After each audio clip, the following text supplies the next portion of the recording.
हरिओम.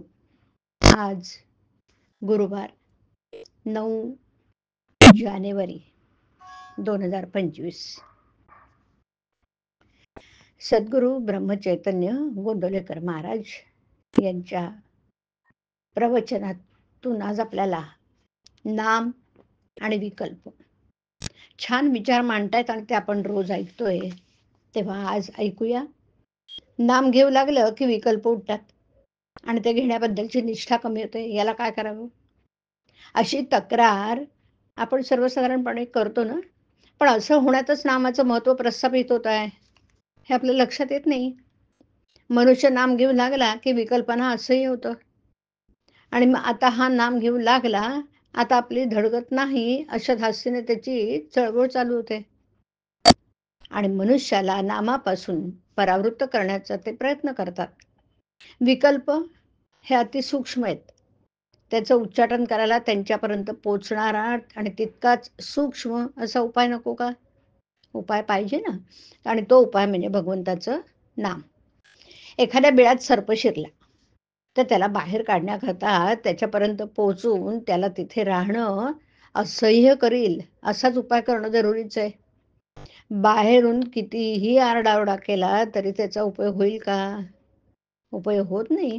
बिळात धूर किंवा गरम पाणी सोडलं की तो बाहेर येणार.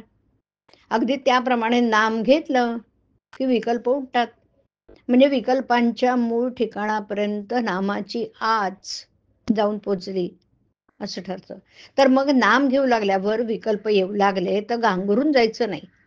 हे सुचिन्ह आहे असं समजायचं आणि विकल्पांच्या उच्चाटनाची गुरुकिल्ली मिळाली अशा जाणिवेनी, जास्त आस्थेनी नाम घेण्याचा निश्चय करावा. हाच त्याला उपाय.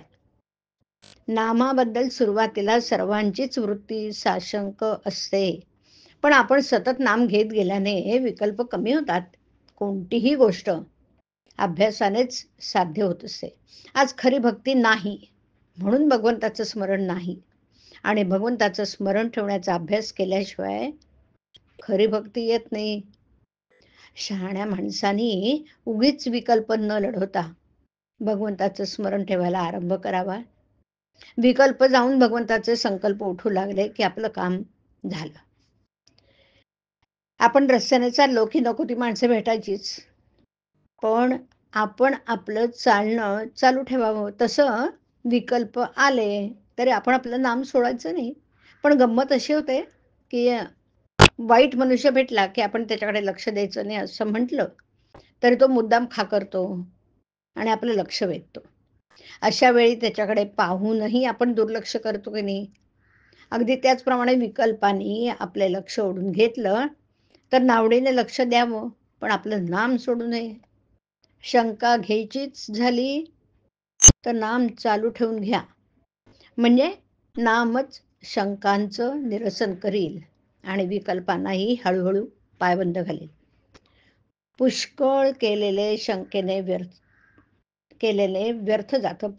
आपण नाम सोडणार नाही हे एकदा नक्की ठरवलं की आपली वृत्ती निशंक होतेच होते. हरिओम.